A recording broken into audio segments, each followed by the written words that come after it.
Assalamualaikum warahmatullahi wabarakatuh. A'udzubillahi minasyaitonirrajim. Bismillahirrahmanirrahim. Alhamdulillahirabbil alamin. Wa bihi nasta'inu ala umurid dunya waddin. Wassalatu wassalamu ala asyrafil anbiya'i wal mursalin wa ala alihi wa sahbihi ajma'in. Hadirin rahimakumullah, kita semua tahu bahwa al-jannatu ussisa 'alat taqwa, bahwa surga itu disediakan oleh Allah bagi orang-orang yang bertakwa. Hadirin rahimakumullah, mari kita sama-sama membahas makna takwa. Yang pertama, secara bahasa ada yang mengatakan bahwa takwa itu artinya adalah takut. Ada juga yang mengatakan bahwa takwa ini terdiri dari 4 huruf. Yang pertama huruf ta, yang kedua qaf, yang ketiga waw, dan yang keempat yakin. Huruf yang pertama yaitu ta, yang singkatan dari kata tawadhu. Tawadhu itu artinya adalah rendah hati, bukan rendah diri. Bagaimana Rasulullah SAW dalam kitab Al-Barjanji dikatakan, wa kana sallallahu alaihi wasallam syadidal haya'i wat tawadhu. Dan bukti Nabi besar Muhammad sallallahu alaihi wasallam itu memiliki sifat syadidal haya, mempunyai rasa malu yang luar biasa, wat tawadhu'i, dan tawadhu. Jadi huruf yang pertama yaitu huruf ta, singkatan dari kata tawadhu yang artinya rendah hati. Yang kedua huruf qaf, yaitu singkatan dari kata qanaah. Qanaah ini artinya merasa cukup dengan apa yang ada. Insya Allah kita sebagai hamba Allah yang beriman, yang beragama Islam, senantiasa merasa cukup dengan yang Allah berikan kepada kita semua.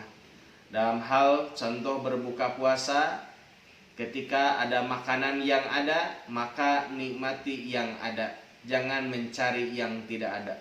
Kalau Anda ditakdirkan oleh Allah untuk makan berbuka puasa dengan daging sapi, maka tidak usah mencari ikan teri. Itulah qanaah, merasa cukup dengan yang ada. Yang ketiga waw, yaitu singkatan dari kata waro. Waro ini adalah orang yang sangat selektif.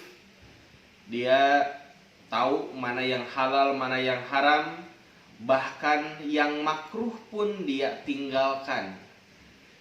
Menurut sebagian ulama, salah satu kriteria seseorang menjadi imam dalam sholat adalah memiliki sifat waro, atau tidak selonong boy istilahnya. Yang keempat yaitu huruf ya, yaitu singkatan dari kata yakin.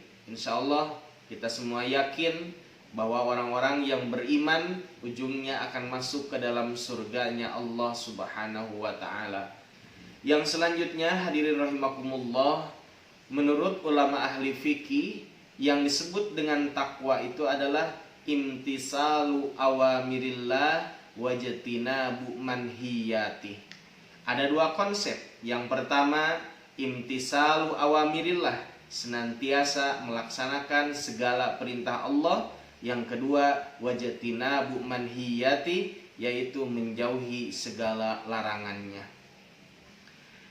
Hadirin rahimakumullah, menurut Imam Ali bahwa yang dimaksud dengan takwa adalah al-khaufu bil jalil, wal amalu bit tanzil, wal qanaatu bil qalil, wal isti'dadu li yaumir rahil. Menurut Imam Ali bahwa takwa itu kurang lebih ada 4 makna. Yang pertama ada yang disebut dengan al-khaufu bil jalil, yaitu memiliki rasa takut kepada Allah Subhanahu wa ta'ala yang maha agung. Kita semua sebagai hamba Allah dan Allah sebagai Sang Khalik, Tentu kita semua harus memiliki rasa takut sehingga kita tidak berani berbuat dosa atau maksiat kepada Allah. Yang kedua yaitu wal amalu bit tanzil, mengamalkan at-tanzil atau nama lain dari Al-Qur'anul Karim. Karena kita semua yakin bahwa Al-Quran merupakan pedoman hidup yang pertama dan utama dibandingkan dengan yang lainnya. Kalau menurut Imam Syafi'i mungkin ada 4. Yang pertama Al-Quran, yang kedua Al-Hadis, yang ketiga Ijma, yang keempat Al-Qiyas. Hadirin rahimakumullah, yang ketiga yaitu wal qana'atu bil qalil, merasa cukup dengan hal yang sedikit. Kita semua kadang-kadang merasa tidak cukup dengan hal yang sedikit. Padahal kalau diambil hikmahnya, ketika kita memiliki segala sesuatunya yang kita anggap sedikit, bisa jadi itu banyak di hadapan orang lain. Maka di sini sudah senantiasanya kita semua merasa cukup dengan hal yang sedikit, tapi harus kita syukuri sehingga bertambah kenikmatannya dari Allah Subhanahu wa taala. Yang terakhir, mana takwa adalah wal isti'dadu liyaumir rahil, yaitu bersiap-siap akan datangnya hari kiamat.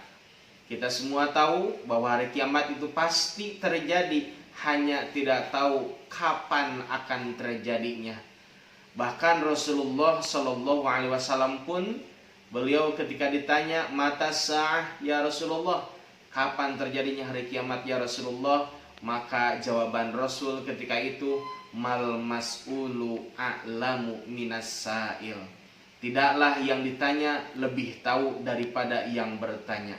Tapi kita semua yakin bahwa hari kiamat itu pasti terjadi, maka kita harus siap-siap kapanpun, dimanapun, dan sedang apapun kita harus siap menghadapinya, yaitu dengan cara senantiasa beramal soleh, beramal yang baik, terutama di bulan suci Ramadan ini.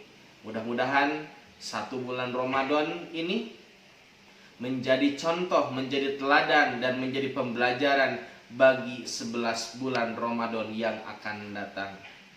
Mudah-mudahan juga kita semua disampaikan atau bisa bertemu kembali dengan Ramadan yang akan datang. Amin ya Allah ya Rabbal Alamin. Terima kasih. Assalamualaikum warahmatullahi wabarakatuh.